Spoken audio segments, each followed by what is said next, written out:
بسم الله الرحمن الرحيم إن الله وملائكته يصلون على النبي يا أيها الذين آمنوا صلوا عليه وسلموا تسليما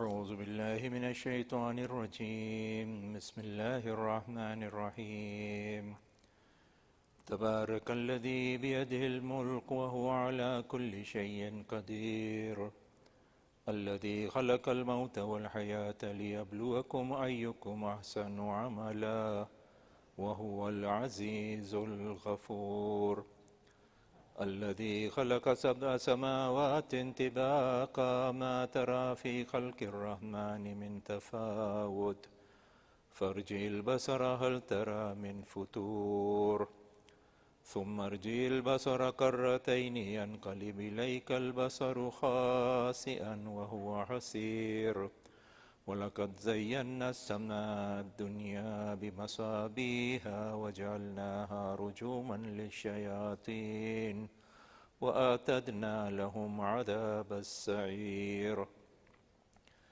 وللذين كفروا بربهم عذاب جهنم وبئس المصير إذا ألقوا فيها سمعوا لها شهيقا وهي تفور تكاد تميز من الغيظ كلما ألقي فيها فوج سألهم خزنتها ألم يأتكم نذير قالوا بلى قد جاءنا نذير فكذبنا وقلنا ما نزل الله من شيء إن أنتم إلا في ضلال كبير وقالوا لو كنا نسمع أو نعقل ما كنا في أصحاب السعير فاعترفوا بذنبهم فسحقا لأصحاب السعير إن الذين يخشون ربهم بالغيب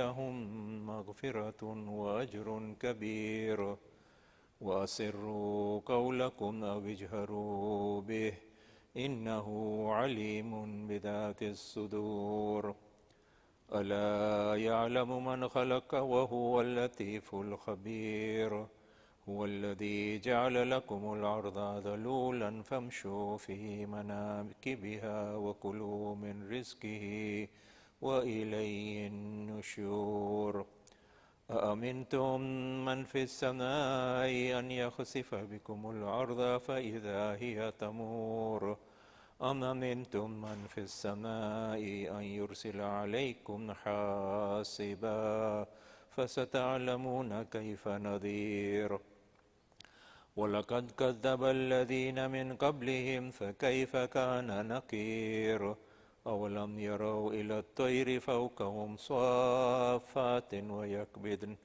ما يمسكهن إلا الرحمن إنه بكل شيء بصير أمن هذا الذي هو جند لكم ينصركم من دون الرحمن إن الكافرون إلا في غرور أمن هذا الذي يرزقكم إن أمسك رزقه بل لجوا في عتو ونفور أفمن يمشي مكبا على وجهه أهدى أمن يمشي سويا على صراط مستقيم قل هو الذي أنشأكم وجعل لكم السمع والأبصار والأفئدة قليلا ما تشكرون قل هو الذي ذراكم في الأرض وإليه تهشرون ويقولون متى هذا الوعد إن كنتم صادقين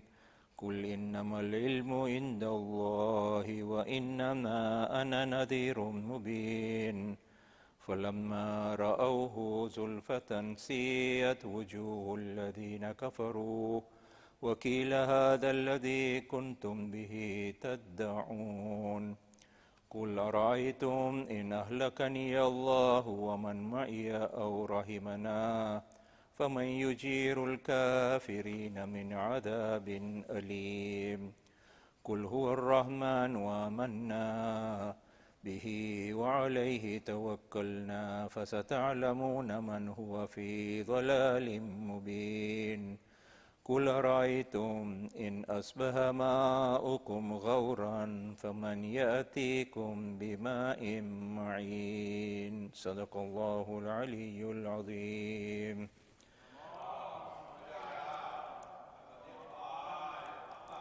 رحم الله من قرأ الفاتحة.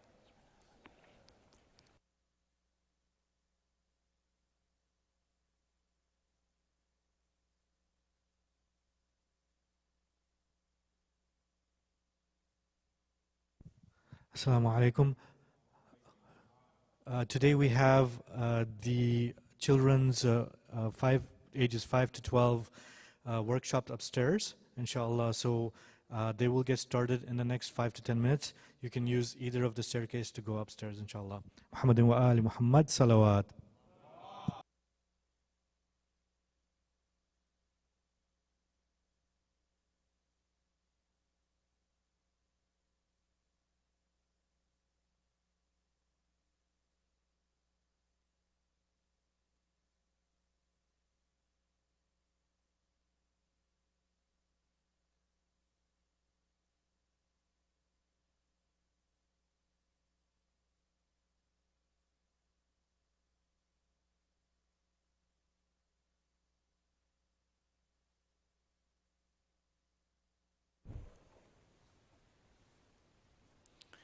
بمحمد وآل محمد صلوات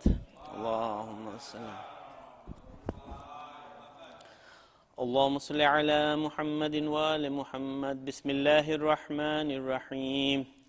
عن جابر بن عبد الله الأنصاري عن فاطمة الزهراء عليها السلام بنت رسول الله صلى الله عليه وآله وسلم قال سمعت فاطمة أنها قالت دخل علي برسول الله في بعض الأيام فقال السلام عليك يا فاطمة فقلت عليك السلام. قال إني أجدني في بدني زعفا فقلت له أعوذك بالله يا أبتاه من الزعف.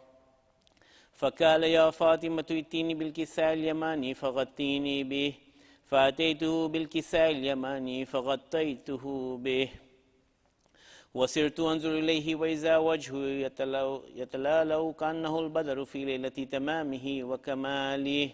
فما كانت إلا ساعة وإذا بولد الحسن عليه السلام قد أقبل وقال السلام عليك يا أمه. فقلت عليك السلام يا قرة عيني وثمرة فؤادي. فقال يا أمه إني أشم عندك راية طيبة كأنها راية جد رسول الله صلى الله عليه وآله. فقلت نعم إن جدك تحت الكساء. فأقبل الحسن عليه السلام نحو الكساء وقال السلام عليك يا جداه يا رسول الله أتأذن لي أن أدخل معك تحت الكساء. فقال وعليك السلام يا ولدي ويا صاحب حوضك قد أذنت لك. فدخل معه تحت الكساء. فما كانت إلا ساعة وإذا بولد الحسين عليه السلام قد أقبل وقال السلام عليك يا أماه. فقلت عليك السلام يا ولدي ويا قرة عيني وثمرة فؤادي. فقال لي يا أماه إني أشم عندك راية طيبة كأنها راية جد رسول الله صلى الله عليه وآله. فقلت نعم إن جدك وأخاك تحت الكساء. فدنا الحسين عليه السلام نحو الكساء وقال السلام عليك يا جداه السلام عليك يا من اختاره الله أتأذن لي أن أكون معكما تحت الكساء. فقال وعليك السلام يا ولدي ويا شافع أمتي قد أذنت لك. فدخل معهما تحت الكساء. فأقبل عند ذلك أبو الحسن علي بن أبي طالب وقال السلام عليك يا بنت رسول الله. فقلت عليك السلام يا أبا الحسن ويا أمير المؤمنين. فقال يا فاطمة إني أشم عندك راية طيبة كأن راية أخي وابن عمي رسول الله صلى الله عليه وآله. فقلت نعم ها هو مع ولديك تحت الكساء. فأقبل علي عليه السلام نحو الكساء وقال السلام عليك يا رسول الله أتأذن لي أن أكون معكم تحت الكساء؟ قال له عليك السلام يا أخي ويا وصي وخليفتي وصاحب لوائي قد أذنت لك. فدخل علي تحت الكساء. ثم أتيت نحو الكساء فقلت السلام عليك يا أبتاه يا رسول الله أتأذن لي أن أكون معكم تحت الكساء؟ وقال وعليك السلام يا بنتي ويا بزعتي قد أذنت لك. فدخلت تحت الكساء. فلما اكتملنا جميعا تحت الكساء أخذ بي رسول الله بطرف الكساء وأومى بيده اليمنى إلى السماء وقال اللهم إن هؤلاء أهل بيتي وخاصتي وحامتي لحمهم لحمي ودمهم دمي يؤلمني ما يؤلمهم ويحزنني ما يحزنهم. أنا حرب لمن حاربهم وسلم لمن سالمهم وعدو لمن عاداهم ومحب لمن أحبهم. إنهم مني وأنا منهم. فاجعل صلواتك وبركاتك ورحمتك وغفرانك ورضوانك علي وعليهم وأذهب عنهم الرجس وطهرهم تطهيرا. اللهم صل على محمد وآل محمد. فقال الله عز وجل يا ملائكتي ويا سكان السماوات إني ما خلقت سماء مبنية ولا أرضا مدحية ولا قمرا منيرا ولا شمسا مضيئة ولا فلكا يدور ولا بحرا يجري ولا فلكا يسري إلا في محبة هؤلاء الخمسة الذين هم تحت الكساء. فقال الأمين جبرائيل يا ربي ومن تحت الكساء؟ فقال عز وجل هم أهل بيت النبوة ومعدن الرسالة هم فاطمة وأبوها وبعلها وبنوها. اللهم صل على محمد وآل محمد. فقال جبريل يا ربي أتأذن لي أن أهبط إلى الأرض ليكون معهم سادسا؟ فقال الله نعم قد أذنت لك. فهبط الأمين جبرائيل وقال السلام عليك يا رسول الله العلي الأعلى يقرأك السلام ويخصك بالتحية والإكرام ويقول لك وعزتي وجلالي إني ما خلقت سماء مبنية ولا أرضا مدحية ولا قمرا منيرا ولا شمسا مضيئة ولا فلكا يدور ولا بحرا يجري ولا فلكا يسري إلا لأجلكم ومحبتكم وقد أذن لي لأن أدخل معكم فهل تأذن لي يا رسول الله؟ فقال رسول الله صلى الله عليه وآله وعليك السلام يا أمين وحي الله إنه نعم قد أذنت لك. فدخل جبرائيل معنا تحت الكساء فقال اليبي إن الله قد أوحى إليكم يقول إنما يريد الله ليذهب عنكم الرجس أهل البيت ويطهركم تطهيرا. اللهم صل على محمد وآل محمد. فقال علي اليبي يا رسول الله أخبرني ما لجلوسنا هذا تحت الكساء من الفضل عند الله.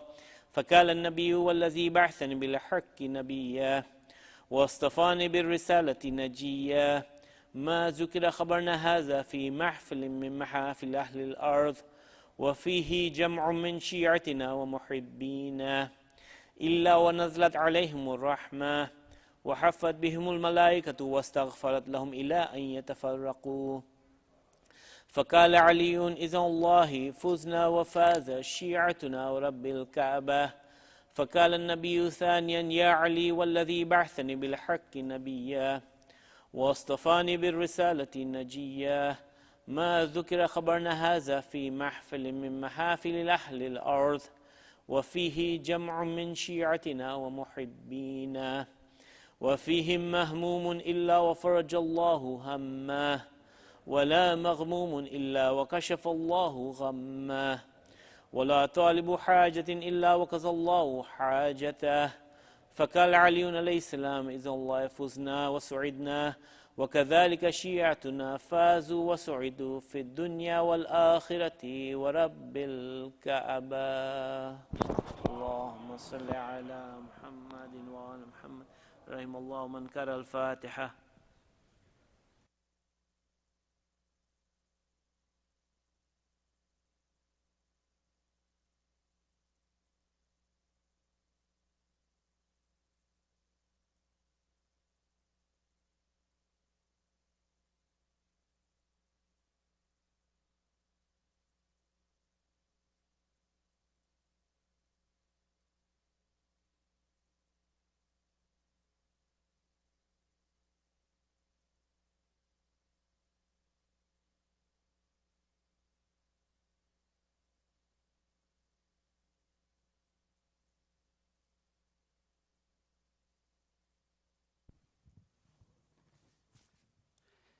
Muhammad wa Muhammad salawat. Brothers, sisters, Assalamu alaikum and Kushal Mubarak to you all. To be honest with you, we have not practiced this at all. I just taught them really quick right now. So maybe you guys can join in as well so we can have a nice crowd with a loud voice. One more time with the loudest of your voice. Muhammad wa al Muhammad salawat.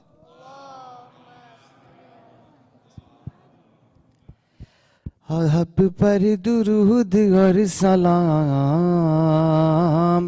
ऐ मेरे इमाम ऐ मेरे इमाम आप पर दुरूद और सलाम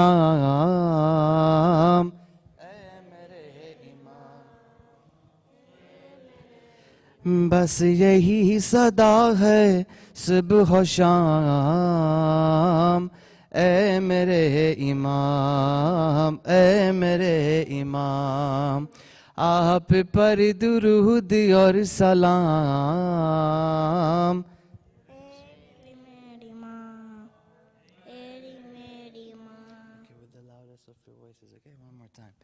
आप पर दुरूद और सलाम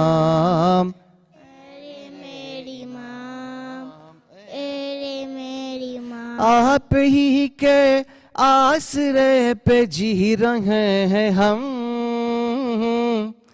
आप आएंगे तो दूर होंगे रंजो गम बस यही सदा है सुबह शाम ऐ मेरे इमाम ऐ मेरे इमाम आप पर दुरूद और सलाम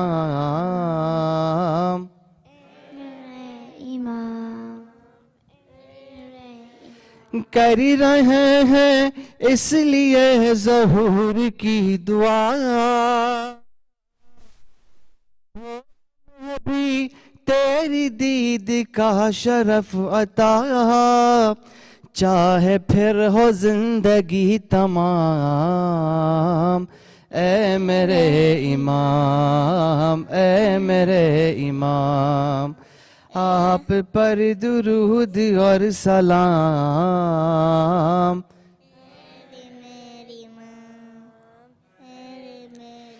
तेरी राह देखना फरीज़ा है मेरा मनकबत नहीं है ये अरीज़ा है मेरा पर रहा हूँ मैं जो सुबह शाम ऐ मेरे इमाम ऐ मेरे इमाम आप पर दुरूद और सलाम ऐ मेरे इमाम ऐ मेरे इमाम खाना खुदा को कैद से छुड़ाइए मौला आइए अब आइए लेके जुल्फ़िकार बहनियाम ऐ मेरे इमाम ऐ मेरे इमाम आप पर दुरूद और सलाम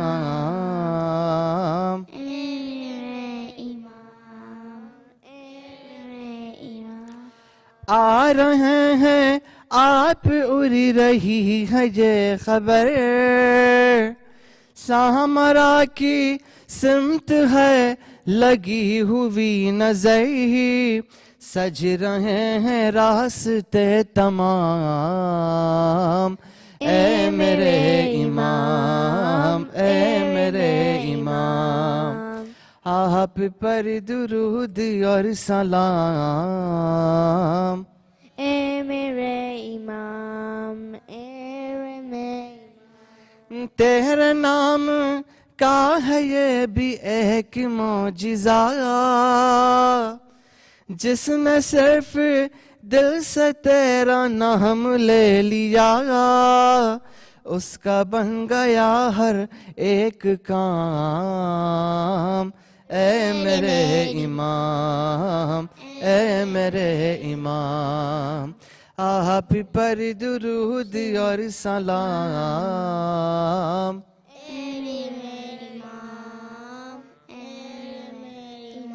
इसलिए तुम्हारा इंतजार है शदीद, सर उठा रहे हैं फिर से वक्त ये यजीद, काम इनका कीजिए तमाम, ए मेरे इमाम, ए मेरे इमाम, आप पर दुरूद और सलाम।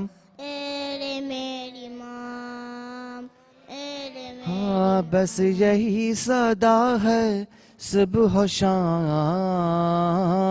ए मेरे इमाम, ए मेरे इमाम। मोहम्मद वाल Mohammad सलवात।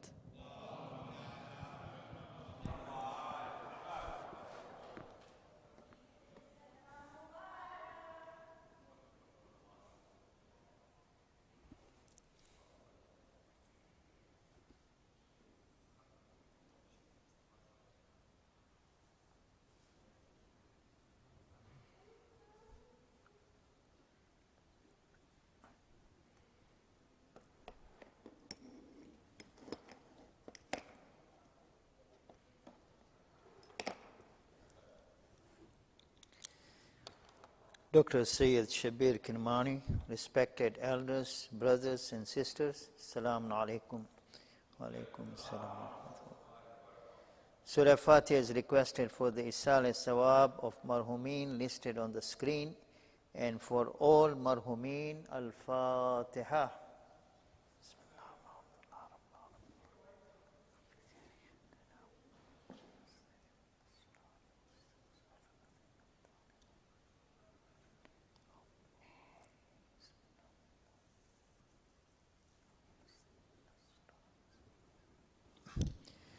Amma Yujibu is requested for the names listed on the screen, and for all those in need here and elsewhere. Let's recite together. Bismillahir Rahmanir Rahim. Amma yujibu al-mustarra iza da'a wa yakshifu as-su'.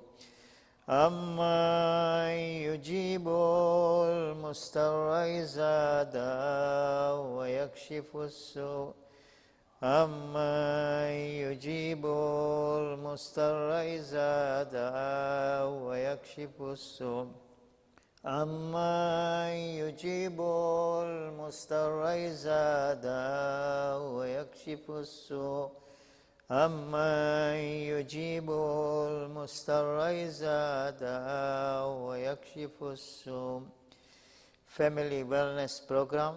Masjid al-Hayy invites the entire community for a special family wellness program on Saturday, October 8, with psychotherapist Hosseini, the Muslim counselor from Canada.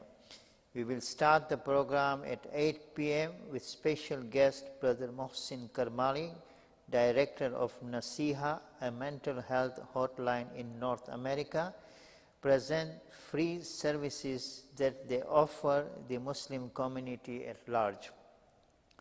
We will then have Sister Barak set the stage for the evening on the theme of mind, body, heart and soul, health and wellness for the family. The program will also include a discussion facilitated by Dr.Sayed Shabbir Kirmani, where you will get a chance to learn about various wellness topics and strategies to overcome many issues facing our children, youths, adults, and seniors.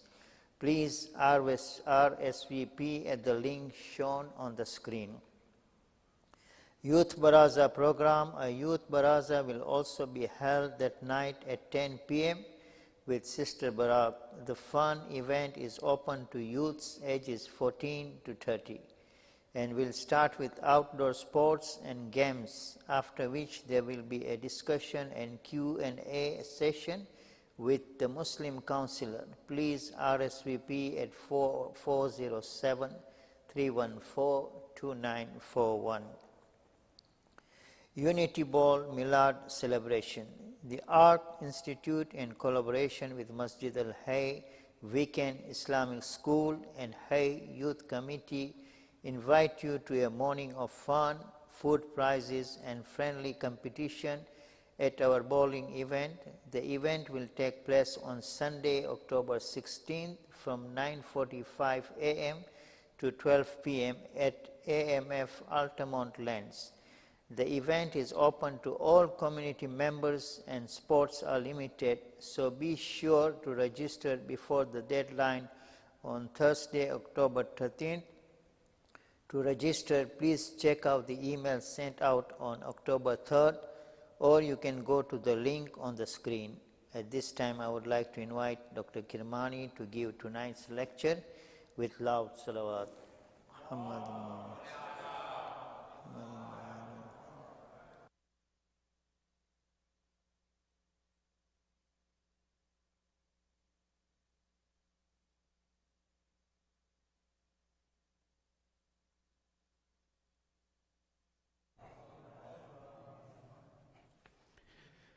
أعوذ بالله من الشيطان اللعين الرجيم بسم الله الرحمن الرحيم فوض أمري إلى الله إن الله بصير بالعباد ولا حول ولا قوة إلا بالله العلي العظيم حسبنا الله ونعم الوكيل ونعم المولى ونعم النصير والصلاة والسلام والتحية والإكرام على الرسول المسدد المصطفى الأمجد المحمود الأحمد الذي سمي في السماء بأحمد وفي الأرض بأبي القاسم محمد اللهم صل على محمد وعلى أهل بيت الطيبين الطاهرين المعصومين المظلومين المنتجبين الذين أذهب الله عنهم الرجس وطهرهم تطهيرا اللهم صل على محمد وقل رب اشرح لي صدري ويسر لي أمري واحلل عقدة من لساني يفقه قولي أما بعد قال الله تبارك وتعالى في كتاب الكريم بسم الله الرحمن الرحيم قل لا أسألكم عليه أجرا إلا المودة في القربى صدق الله العلي العظيم زينوا مجالسكم بالصلوات على محمد وآل محمد اللهم صل على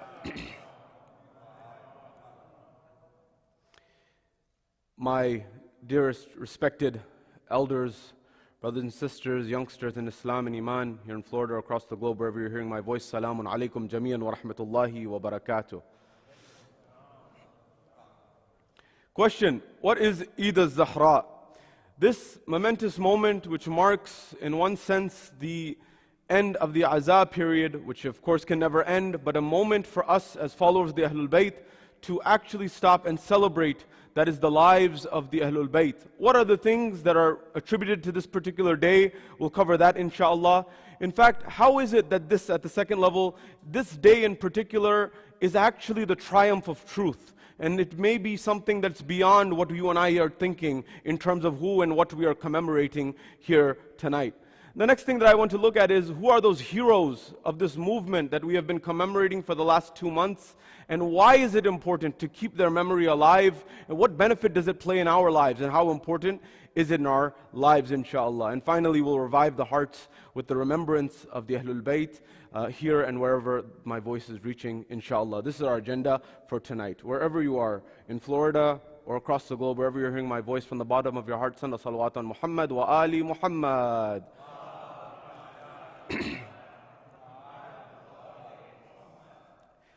So now you have to stay with me, inshallah. This is Eid al-Zahra, and there's many other Eids and many things that are coming together, and this is a celebration. So we're not going to listen to this like a majlis, inshallah. This is a moment for us to be joyous. Because many times people say, Muslims, they don't know how to have fun. Muslims don't know how to have a good time. Muslims don't know how to, for example, celebrate. They're always doing X, Y, and Z, which is not celebrating. So this is a moment for us to think that you can smile, you can celebrate, and you can be happy as the followers of the Ahlul Bayt, most certainly.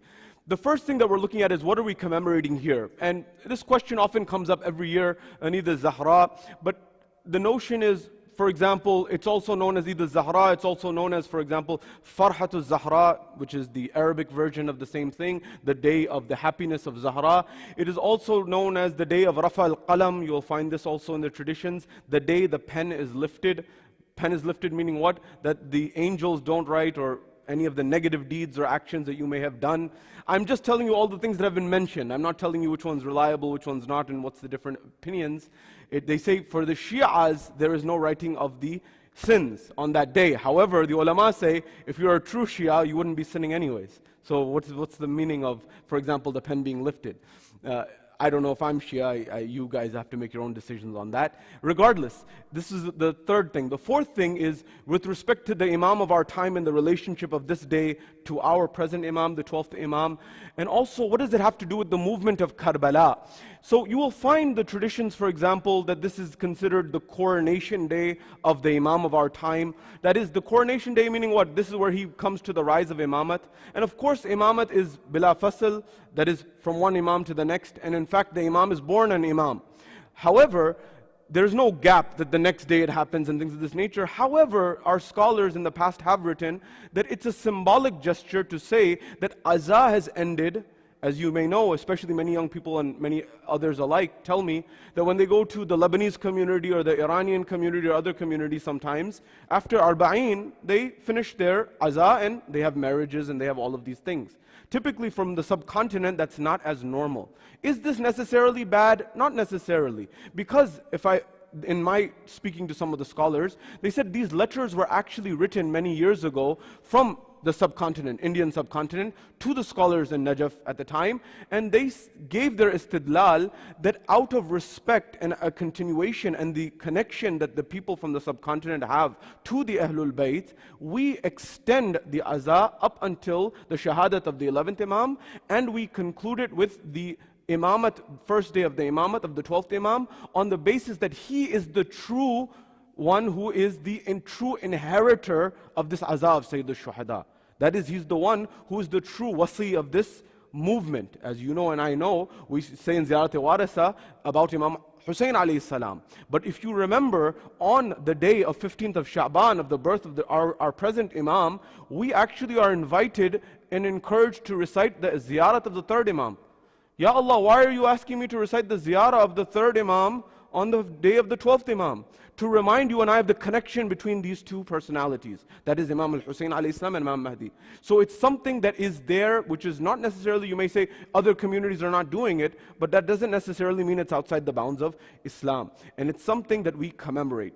One level. Other one is narration say it has to do with certain of the happiness of the family of Fatima al-Zahra or Fatima al-Zahra herself. Some people may have left this world. Other theories are with respect to it being the day where, for example, there was a smile or joy that came to the Ahlul Bayt. Now these narrations have been all written and the ulama debate on them. For example, that Imam Sajjad was joyous and he told the family of the Ahlul Bayt that on this day, the head of, for example, some of the killers of Karbala and the people in charge came, and at that point in time, he told the women that at this point in time, cook some things, have the stoves run, and we are going to be joyous for the first time after Karbala. So these narrations are also found. But ultimately, when it comes to this, the scholars come forward and say that it's really about all of these things coming together and commemorating and celebrating the Ahlul Bayt at large, to say that ultimately these are the personalities that we should strive to be. So we should strive to extend ourselves towards, number one. Number two, when it comes to this idea of Eid al-Zahra, it's ultimately a commemoration, and in one sense it's the triumph of truth. That is, when we say we are commemorating Fatima al-Zahra, we are commemorating Imam al-Zaman, we are commemorating the victory of Imam al-Hussein, when we are saying we are commemorating the Ahlul Bayt at large, always remember the movement of the Ahlul Bayt, the movement of Imam al-Zaman, the movement of Imam Hussein, the movement of Imam Ali, the movement of Bibi Fatima, they are not disconnected from the movements of the other prophets before. What do we recite in Ziyarat Warisa? Assalamu alayka ya Warisa, from Adam to Khatam. Imam Hussein is the inheritor of all of the prophets. So when we commemorate Eid al-Zahra, the triumph of truth is that we are commemorating the victory of not only these Ahlul Bayt, we are also commemorating the victory of Dawood over Jalut, of David over Goliath. We are commemorating the victory of Ibrahim over Namrud. We are commemorating the victory of Musa over Fir'aun. We are commemorating the victory of all good over evil. And that's really the essence of the truth and the triumph of truth. When we say this, it's the victory of all the prophets that is manifested through the movement of Imam al-Hussein. That every tyrant, every zalim has gone and will go. The bend of time always tells this. But the zikr of the righteous people, of Hussein, is still alive. As it's been stated by the Imam himself, Mithli la yuba'u mithla. The one like me cannot do bay'ah of the one like him, referring to Yazid. Imam Hussein is saying, referring to himself, the one like me cannot do bay'ah to the one like him. Principle. The one like Musa cannot do bay'ah to the one like Fir'aun. The one like Ibrahim cannot do bay'ah to the one like Namrud. So when we commemorate Eid al-Zahra, in one sense we are commemorating the victory of Karbala, the victory of the Shuhada, the victory of the Ahlul Bayt. And that is something that we need to remember, number one. Number two, who said this is yours and mine? Who said that Karbala is just for you and I? Who said that the movement of Imam Hussein is just for you and I? As the poet, with respect to this, he comes forward and he says, Insan ko bedar to ho lene do, har qaum pukaregi hamare Hussein. This is Josh Maliyabadi. Let the consciousness of mankind awaken, and every nation, every tribe will call out that Hussein is ours. Or the poet goes forward further. Who said Karbala is ours? Who said Imam Hussein is ours? Ye kisne keh diya ke hamari hai Karbala? Ye kisne keh diya ke hamari hai Karbala? Haq baat tum kaho to tumhari hai Karbala. Who said that Karbala is ours? If you speak the truth, Karbala is yours. The principle that emerges that Karbala's movement is for every truth-speaking individual, for every righteous individual. If the movement of Karbala teaches us anything, that there are only two types of people in the world. Don't say that there's someone who's Sunni or someone who's Shia or someone who's X, Y, and Z. There are only two types. There is Hosseini and there is Yazidi. Because on the camp of Yazid, there were people who were praying Salah. There were people who were Hafiz of the Quran. There were people in the camp of Yazid who were saying that kill Hussein quickly so we can go and pray our Salah. It's getting qadha. Those people were also praying. They were also reciting the verse of the Quran. But none of that mattered. Why? Because they were Yazidi. So the camps of the world are populated into two. That is, the ones who are on the side of Hussein and the ones who are on the side of Yazid. That is to say, the ones that are on the side of Haqq and the ones who are on the side of Batil. That's it. Imam Hussein alayhi salam made it clear as black and white, this movement. That's why the poet says, with respect to this movement of Imam al-Hussein, that you and I think that Imam Hussein left this world, this transient world, in the 61st year of Hijrah. But whose victory is it and who's winning? That's a question you and I need to ask. The poet says, Aankhon mein jagta hai sada gham Hussein ka. Aankhon mein jagta hai sada gham Hussein ka. Seene mein saans leta hai matam Hussein ka. Aur mitti mein mil gaye hain irade Yazid ke. Lehra raha hai aaj bhi parcham Hussein ka. Mitti mein mil gaye hain irade Yazid ke. That whatever intentions Yazid had, they all went to the dust. But wherever you look, from this corner, from Florida to Seattle to California to New York, all the way to the other side of the world, to Australia, to Africa, to India, and everywhere in between, to the Caribbean, the flag of Hussein is flying high. That's the victory of Sayyid al-Shuhada. That's the victory of truth, the triumph of truth. That today people may not even know where Yazid is buried. They don't even know where his marking is of his grave. But everywhere in the world, there is the name of Hussein. There's the banner of Hussein. The truth is lifted and elevated through that name of Imam al-Hussein alayhi salam, that you and I need to commemorate. And whenever, as the poet says, wherever there is the zikr of the flag of Hussein, there will be the zikr of the flag bearer of Hussein, the alamdar of Hussein. That is Abul Fadl al-Abbas. But remember, and I want to mention this, that when we talk about this victory of Eid al-Zahra and this triumph of truth, it's a movement and it's a chain, starting from Adam all the way through Nuh, to Ibrahim, to Musa, to Isa, to Rasulullah, all the way up to those flag bearers who were there even before. Who are the flag bearers before Abbas? Abbas was the standard bearer and the alamdar in Karbala. But were there alamdars of Islam before? Tonight is also their night to be commemorated. Tonight is also their victory.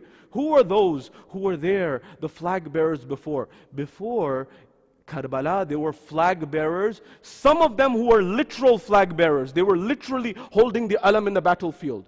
And some of them were metaphorical. Metaphorical meaning what?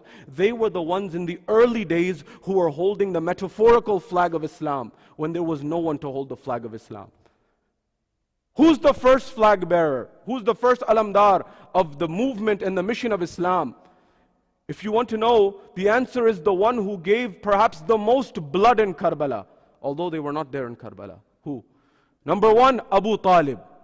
If anyone has given blood in Karbala, it is Abu Talib through his lineage, the father of Amir al-Mu'mineen.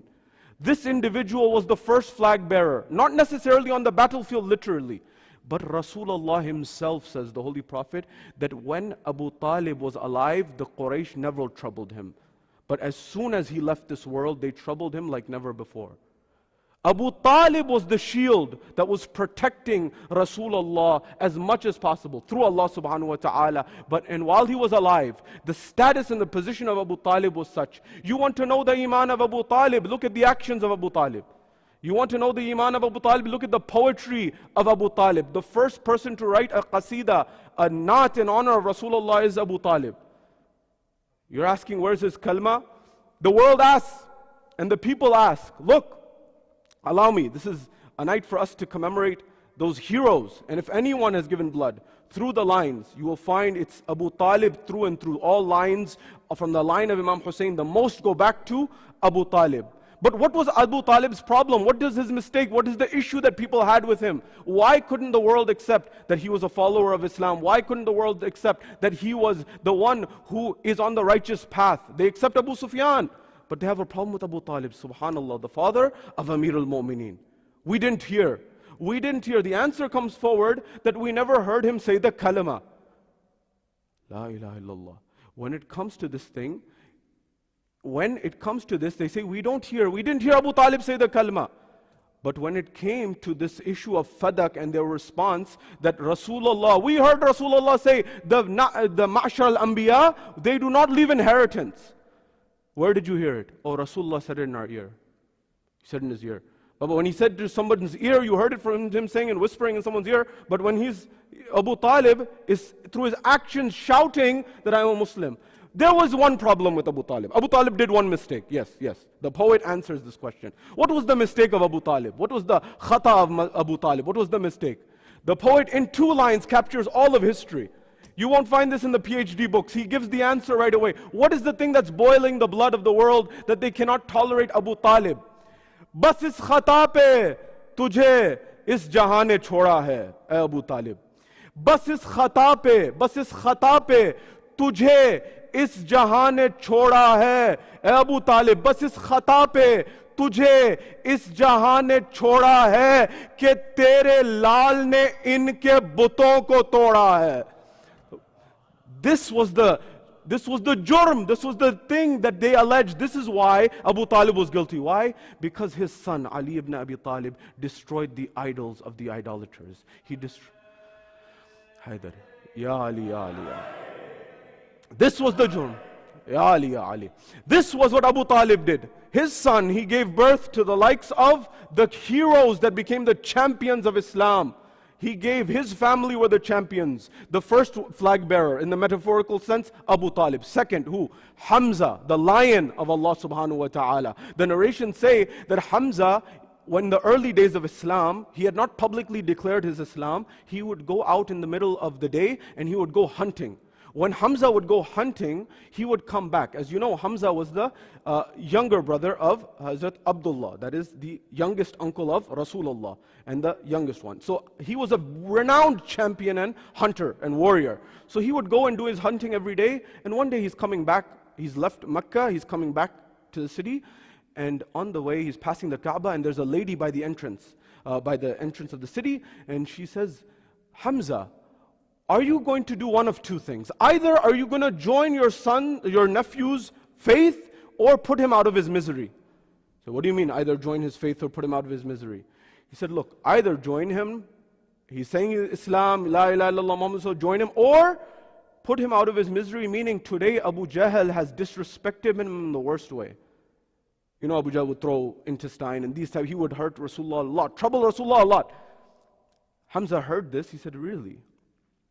He said, where is he? He found out where Abu Jahl was, and he went and he took the blood of an animal that had been sacrificed. He took it and he put it, and he went into an open gathering where Abu Jahl was. He said, look. And everyone's looking at Hamza because no one could touch Hamza. He brushed that blood on the mustache of Abu Jahl. He said, look, you trouble my nephew, whereas I'm on his faith, I'm on his religion, I'm on his deen. Now, if it had been anyone else, other than Hamza, maybe he would have responded or got some other people, but Hamza had such a presence that he was untouchable. He is the first Sayyid al-Shuhada. That's why the Ahlul Bayt, even if you remember the khutbah of Imam Sajjad in the Darbar of Sham, where he said that Hamza is from us. And that's why in the ziyarat and the du'as that you hear, وَابْنُ آكِلَةِ الْأَكْبَادِ, because when Hamza alayhi salam was martyred in the second battle, in the battle of Uhud, they committed cannibalism. Hind, from Banu Umayyah, she literally, they mutilated his body and they made a necklace out of his organs, and they literally ate the liver, as you know, very famously. And that really hurt the Ahlul Bayt, to the point that people ask us why we cry for Imam Hussein. Why don't you ask Rasulullah why did he cry for Hamza alayhi salam? And why don't you ask Rasulullah why he told the people, why are you not crying for Hamza alayhi salam? So when you call our tears bid'ah, hold on a second. Read the sunnah of Rasulullah himself. We are following in that line. So the first one who is called Sayyid al-Shuhada, even before Imam Hussein, is Hamza alayhi salam. The first main flag bearer in the battles. He was one of the foremost, first principle. Abu Talib, Hamza. Then who comes to the forefront in terms of great warriors who are at the forefront? Jafar al-Tayyar, the brother of Imam Ali alayhi salam. Jafar al-Tayyar is that person who, as you know, his hands were severed the same way Abul Fadl al-Abbas's hands were severed. The way Abbas's hands were cut, Jafar al-Tayyar's hands were cut. Jafar al-Tayyar is also the one who Rasulullah, in the first migration from Mecca to Abyssinia to Ethiopia, what we now call Ethiopia, that movement was done on the basis under the leadership of Jafar al-Tayyar. Where Rasulullah says that go, he's told the early Muslims, go from here, go to Abyssinia. There is a king, a ruler there, who is a Christian, who is kind-hearted, soft-hearted, warm-hearted. I ask the world, who says that there has been some rift between Christianity and Islam in the ages, have you not read the history where Rasulullah, if he wanted amnesty, the first place that he sent the early Muslims was under the guidance and the leadership and the domain of a Christian ruler? And he said, these people are soft-hearted, kind-hearted. The same way the Quran said that you will find amongst the Christians monks who are soft-hearted, kind-hearted. And Allah invites us to reflect on this. This one, the one who was leading that caravan, was Jafar al-Tayyar. The narrations say that they stayed there in Abyssinia for some time, and eventually Jafar al-Tayyar returned. And the narrations say when Jafar al-Tayyar was returning, at the same time the victory at Khaybar had come at the hands of Amir al-Mu'mineen. And Rasulullah is watching this scene where on one side, coming back to the city, he sees Ali with the flag from the victory of Khaybar, and from the other side he sees Jafar al-Tayyar coming. And he says, I don't know what I should be more happy for Ali bringing victory at Khaybar, or for Jafar al-Tayyar returning back. These two people brought joy and honor and smiles to the face of Rasulullah, so to speak. And he says to him in the narrations, that he says, Jafar, although you are not technically in the battle, therefore the Baytul Mal income, we cannot give it to you, but can I give you something that is just as good, if not better? He says, Ya Rasulullah, please tell me. He says, he gives him dua, the namaz Ja'far al-Tayyar, which you and I recite. This was given to Rasulullah, by Rasulullah to Ja'far al-Tayyar. And Rasulullah says, when his hands were severed in battle, that Ja'far flies in the heavens, well, like the angels with wings. Allah has endowed on him. The third person who we can call and say is a flag bearer of Islam. But remember, Ja'far's blood is also in Karbala. Ja'far's lineage is also in the battle that is there. Because if you know, Bibi Zainab is on one side, and her husband is that individual who was Abdullah ibn Ja'far al-Tayyar. That when Ja'far al-Tayyar was martyred, as you know, Rasulullah came to give condolences at the house of Jafar al-Tayyar, and in the house, when he was leaving, in the main living room, so to speak, was a young boy by the name of Abdullah, the son of Jafar al-Tayyar, who had just become orphaned. And Rasulullah, as you know, he had a very kind connection with children. He always hugged them, he'd always show affection to them. He said, my child, what are you doing here? Like, my child, what are you doing? Abdullah was seemingly playing. He said, what are you doing? He said, Ya Rasulullah, I'm doing business. He was playing as if he's doing business, perhaps, like he was practicing business. Rasulullah said, may Allah give you barakah in your business. Now Rasulullah, if he does this dua for you and I, we become billionaires perhaps. The narrations say that this dua of Rasulullah became so accepted that Abdullah ibn Jafar al-Tayyar became so affluent and so wealthy that governments used to take loans from him. The people, when the government ran out of money, they would come to him and try to get some money. This is how much his business flourished. But remember, Aun and Muhammad are from this line, and they are from the sons of the grandchildren of Jafar al-Tayyar. So it's important to notice that. Zami ke rehne walon mein falak asar baithe hain, faqiron mein jahan ke maliko mukhtar baithe hain, aur na itna sar uthaye, zara fauj batil se keh do, abhi Zainab ke dono Jafar Tayyar baithe hain. He says, do not raise your head with such arrogance, the poet says, to batil, to the negative forces, to the evil. Zainab's two sons, Jafar al-Tayyar, Aun and Muhammad, who are from the blood of Jafar al-Tayyar, they are standing there. Remember, these are the heroes, the champions who we commemorate in this moment. And what discussion of the Alamdar and the flag bearers complete without Ali ibn Abi Talib, Amir al-Mu'mineen, and in every moment. Remember one thing, if chivalry died in the world, and if in Islam the concept of this chivalry, futwa or fatah, if this died, it would died because the world stopped doing the zikr of Ali ibn Abi Talib. If the Muslim world and the world beyond kept saying the merits of Ali ibn Abi Talib in a practical sense, we would not be dealing with the problems that we're dealing in this world. This issue of what's happened with what it means to be a true follower of Islam, to have courage, to have bravery, to do the right thing, to not be silent in front of injustice. If we kept saying the zikr of Ali ibn Abi Talib, these things would not have declined. That's why it is said, La fata illa Ali, la sayf illa zulfiqar. Fatah in English would be like chivalry and honor. There's no noble youth like Ali, and there is no sword like Zulfiqar. Ali, if you want to know how Islam was established and fortified, it was because of Ali ibn Abi Talib's courage in the early days when no one had courage. Ya Ali, Ya Ali. Where at so many moments, what does one discuss? One glimpse that there are narrations that companions said there are certain things that Ali has, certain fadails. These are not our narrations from our brothers in Ahl Sunnah, that there are certain fadails that if we had them, we would give up the life of Nuh. Like the likes of Abdullah ibn Masud and these others are saying that, look, if I had these merits of Ali, if someone had them, I would prefer it over the life of Nuh. How long was Nuh's life? Nuh's life was over 1,000 years, but the Quran documented 950 years. Alf as-sinin illa khamsina ama. Who doesn't want to be immortal like Nuh? He says, I would rather have these fadail of Ali. So what do you mean, what fadail of Ali?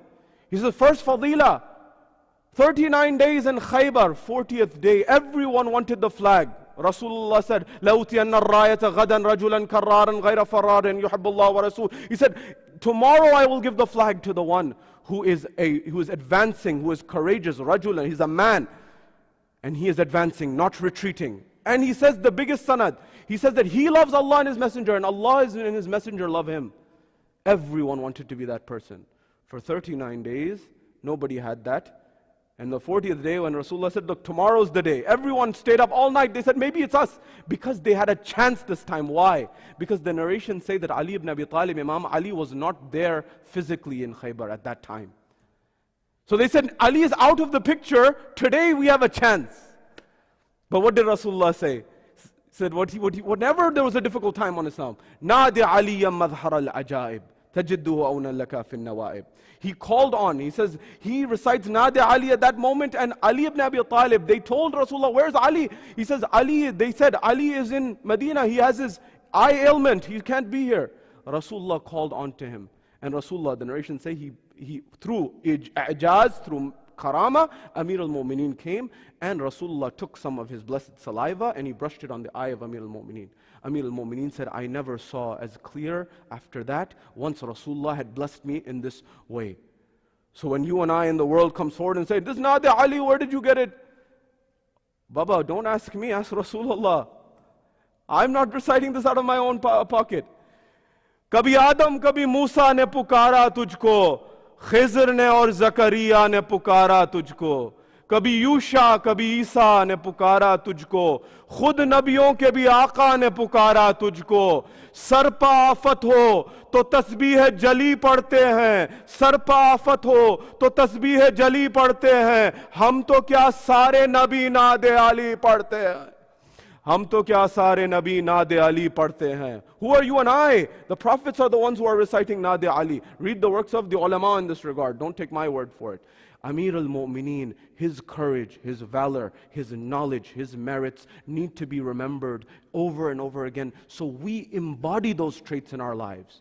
Remember one thing, if you understand Ali and you understand the opposition on the other side, you understand what it truly means to be a man. If you read the lives of the enemies, and one of the ones who died, and on this one of the ones, if you know one thing, you know that a follower of Ahlul Bayt, the one like Ali, can never raise a hand on a woman. It was always the opposition who are the ones who were striking women. In fact, in the Fatimiyya Nights, we say that was not the first time they struck someone.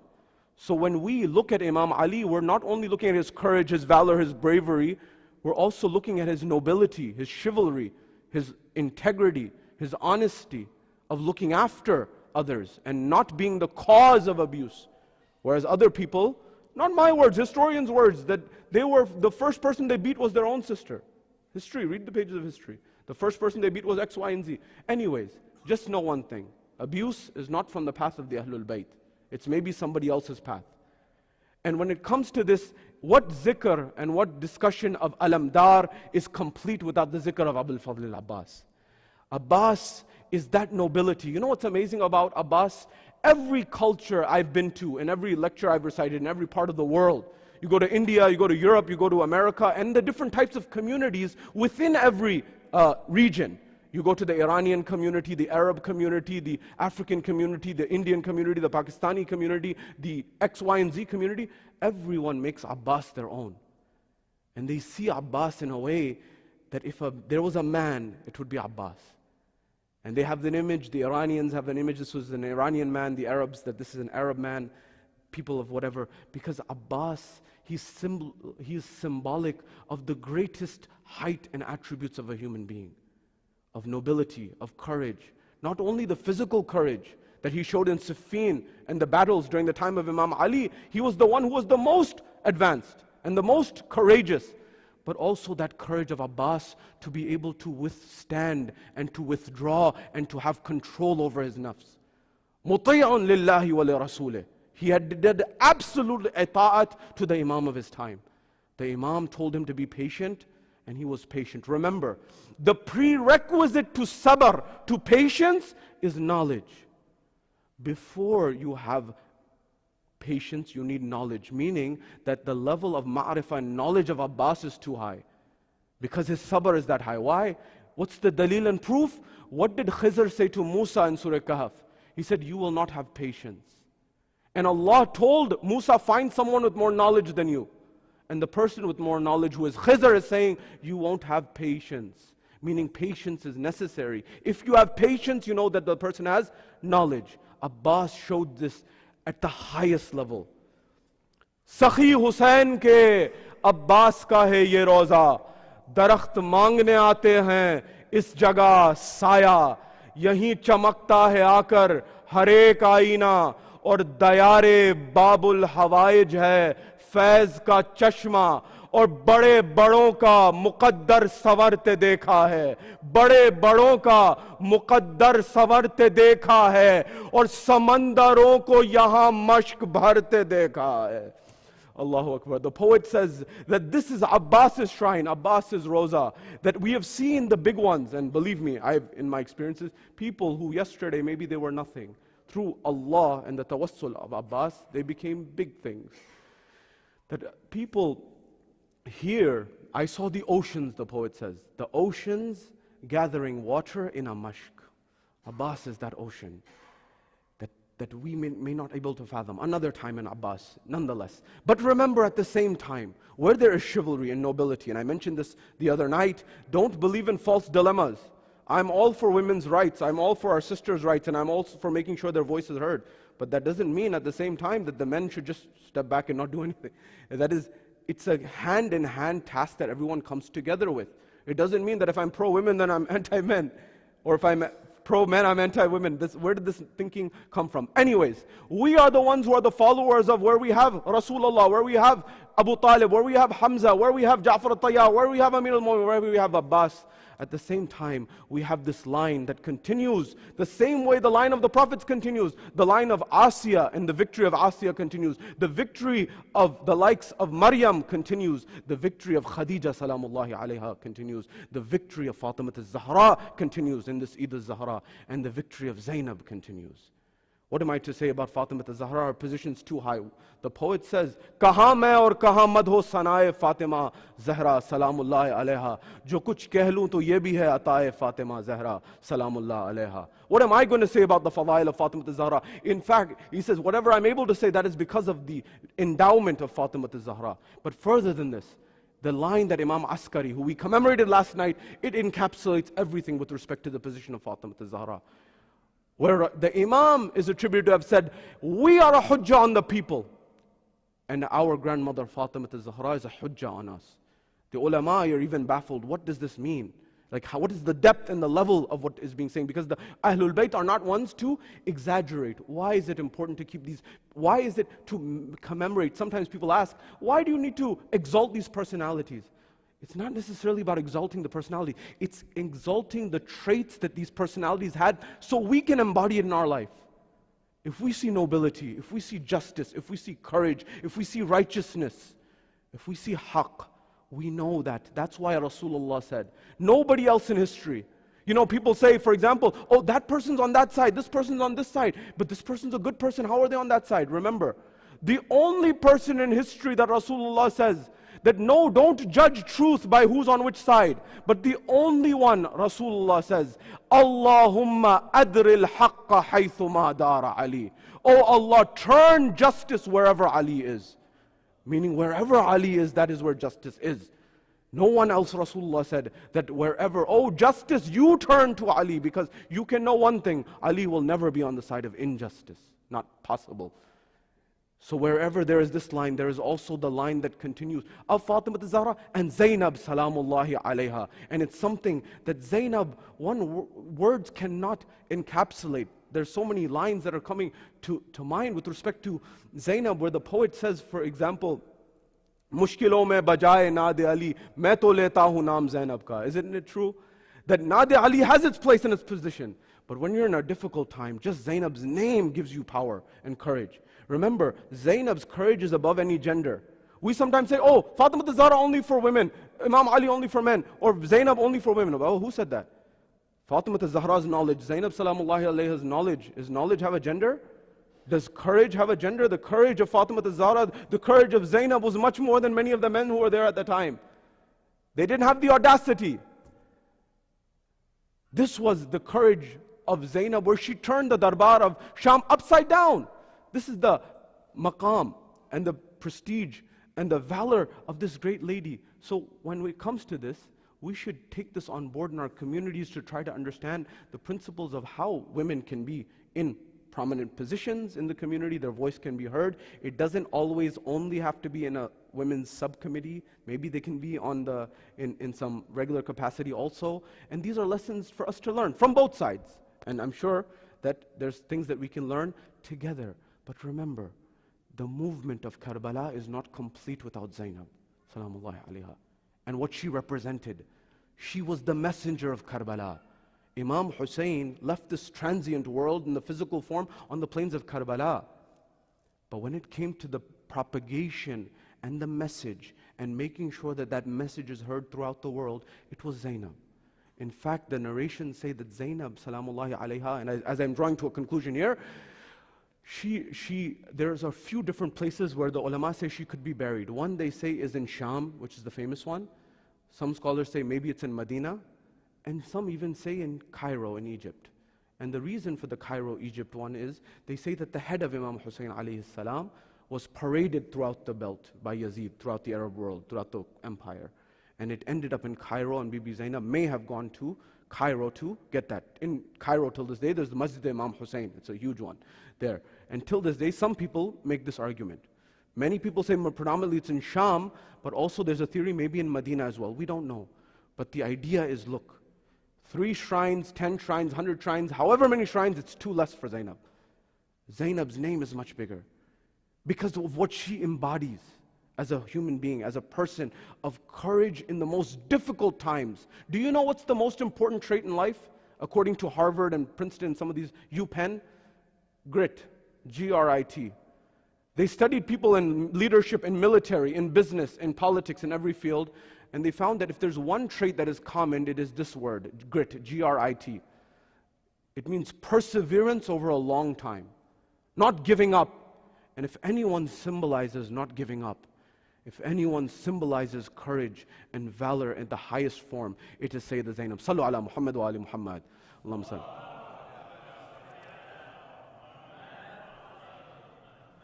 The poet says, चुन रहा है अदब नहज बलागा अल्फाज, अपने बाबा की ज़बां बोल रही है ज़ैनब, ख़त्म है फ़स्ल कमां, बोल रही है ज़ैनब, कौन बोलेगा जहां, बोल रही है ज़ैनब, और तीरों शमशीरों सिनाहों के सितम के लश्कर, थक गई सबकी ज़बां, बोल रही है ज़ैनब, थक गई सबकी ज़बां, बोल रही है ज़ैनब, और चुन रहा है अदब नहज बलागा अल्फाज, अपने बाबा की ज़बां बोल रही है ज़ैनब, और ए यजीद इससे बड़ी हार तेरी क्या होगी, ए यजीद इससे बड़ी हार तेरी क्या होगी, वो तेरा घर है जहां बोल रही है ज़ैनब, ए यजीद इससे बड़ी हार तेरी क्या होगी. Oh Yazid, what greater loss of yours than the fact that that is your own home where Zainab is speaking to you in that manner.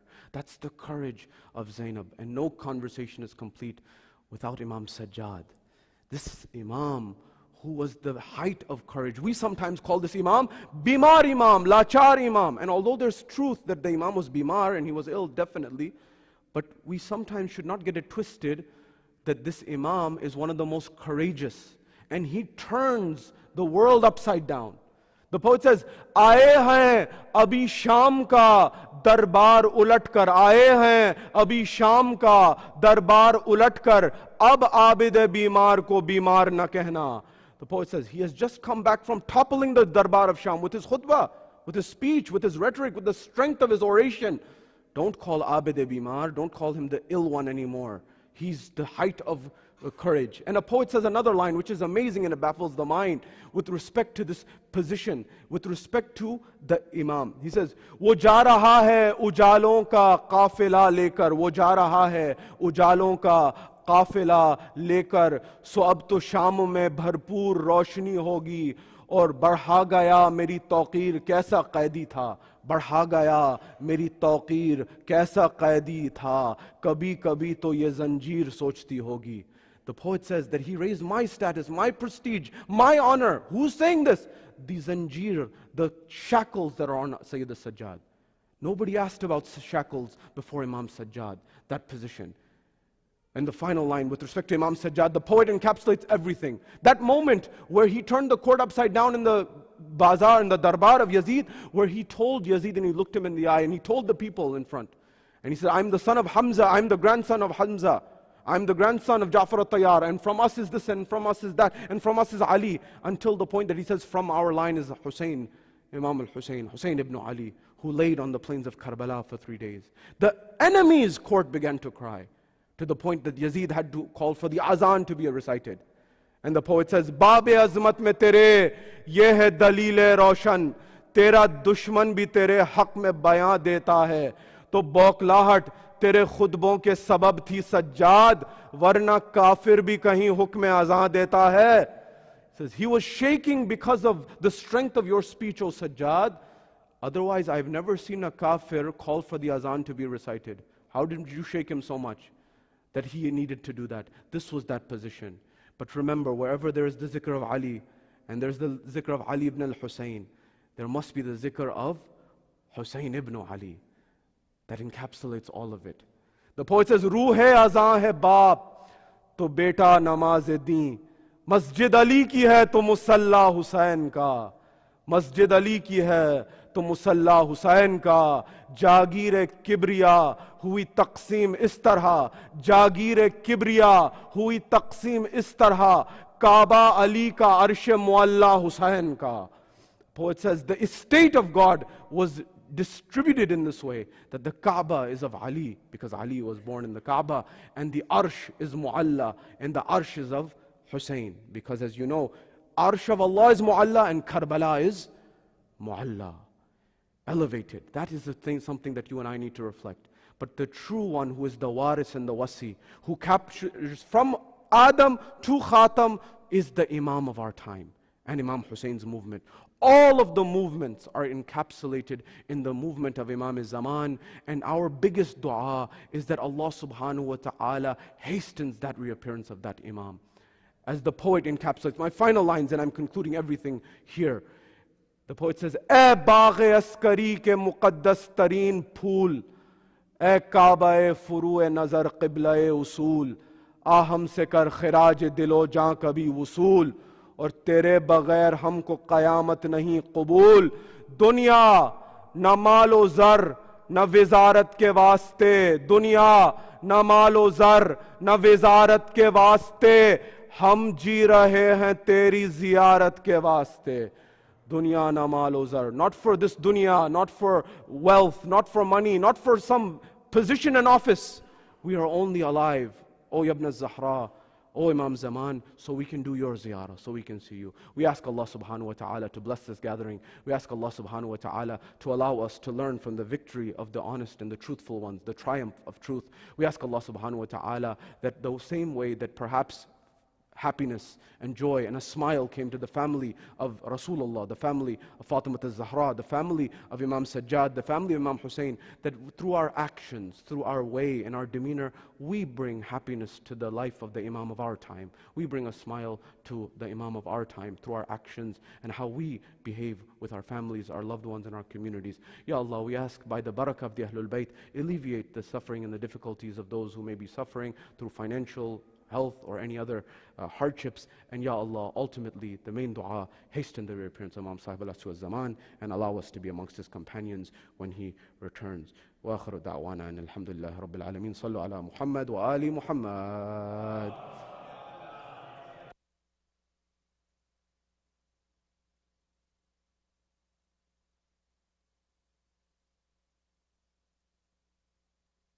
أفضل الصلاة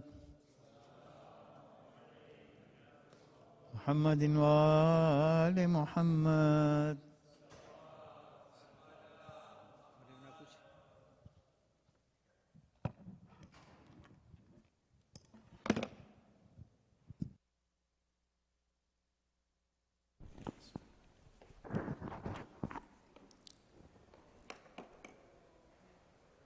अस्सलामु अलैकुम वरहमतुल्लाहि वबरकातुहू। आप सबको ईद ज़हरा मुबारक। और मैं क़याम आज़मी का लिखा हुआ एक नज़्म पेश कर रहा हूँ, इजाज़त। बारे दिगर सलवात।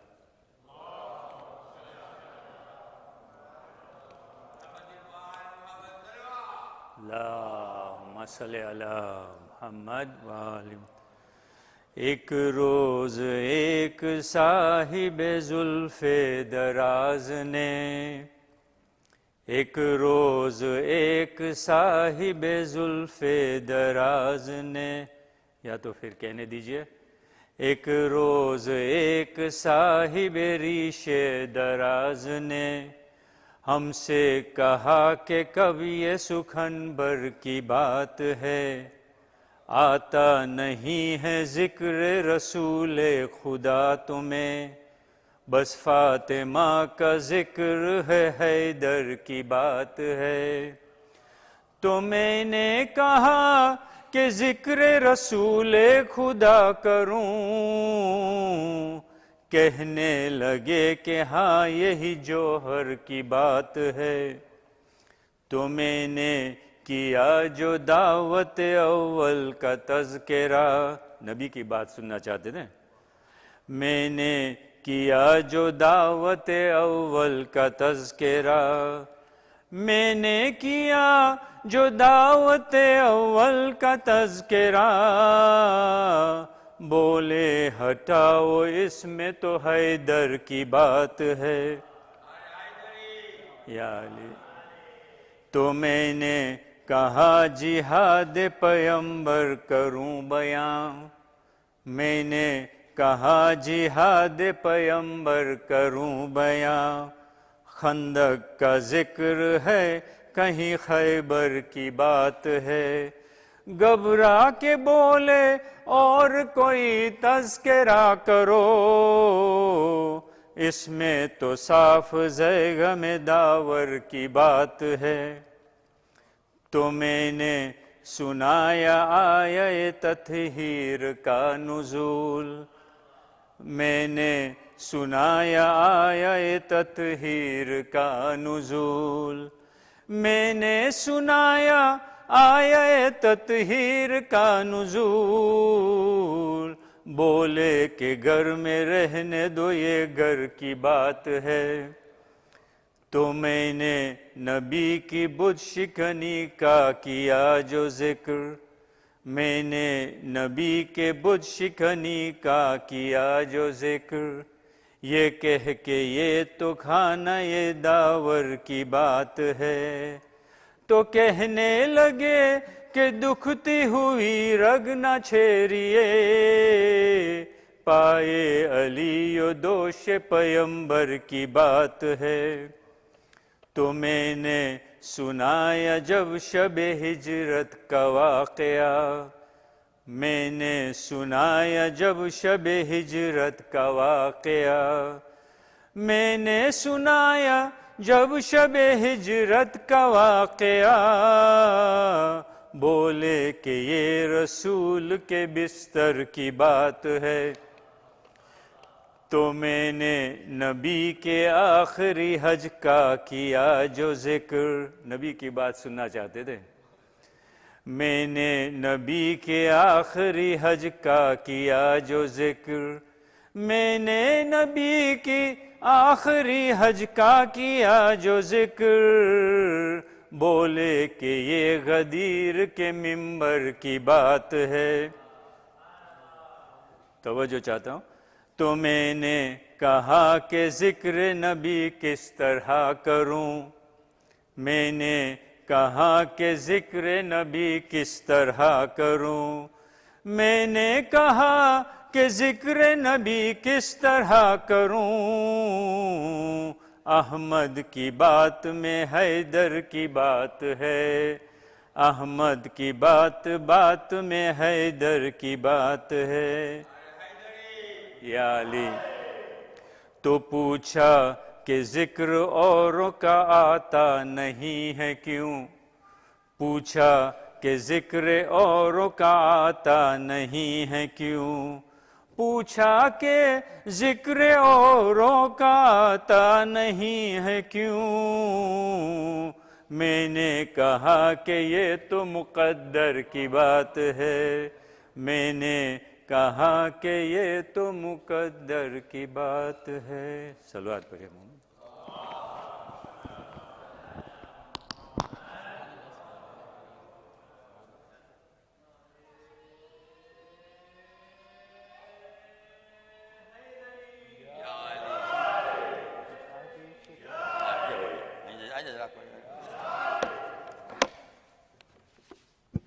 May I please request all those who can sleep press left and request to our Prophet Mustafa sallallahu alaihi wasallam.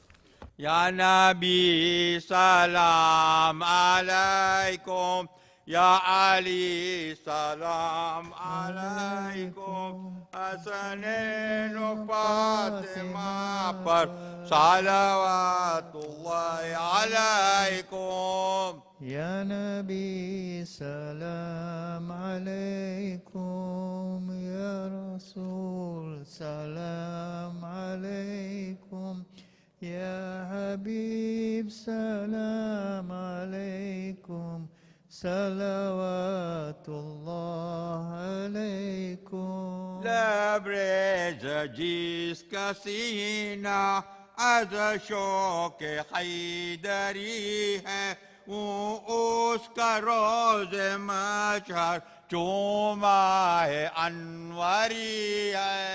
يا نبي سلام عليكم، يا رسول سلام عليكم، يا حبيب سلام عليكم، صلوات الله عليكم. मोरे नबू व उस पर जिसने कदम धरा है, इंसाफ करके उस किसको बराबरी है. يا نبي سلام عليكم، يا رسول سلام عليكم، يا حبيب سلام عليكم، صلوات الله عليكم. बिस्तर नबी के ऊपर सर को निसार करके खुश वक्त सो रहा है, कैसी दिलावरी है. يا نبي سلام عليكم، يا رسول سلام عليكم، يا حبيب سلام عليكم، صلوات الله عليكم. खैबर कदर उखाड़ा एक हमले से अली ने, क्या पंजाए विलायत जोरे गजनफरी है. يا نبي سلام عليكم، يا رسول سلام عليكم، يا حبيب سلام عليكم، صلوات الله عليكم. तारीफ किससे होवे वो सैयद निसा है, खिदमत में जिसका मरियम खुशकल करीब करी है.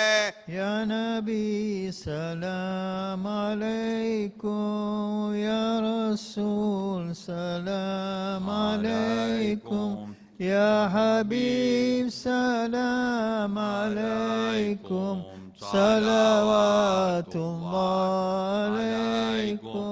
मुश्किल हमें पड़ी है, मुश्किल कुशा तुम ही हो, या मज़हर अल-अजाइब ये वक्त या वरी है. يا نبي सलाम अलैकुम, يا रसूल सलाम अलैकुम, يا حبيب बीब सलाम अलैकुम, सलावतुल्लाह अलैकुम. أحسنت ما زرعت.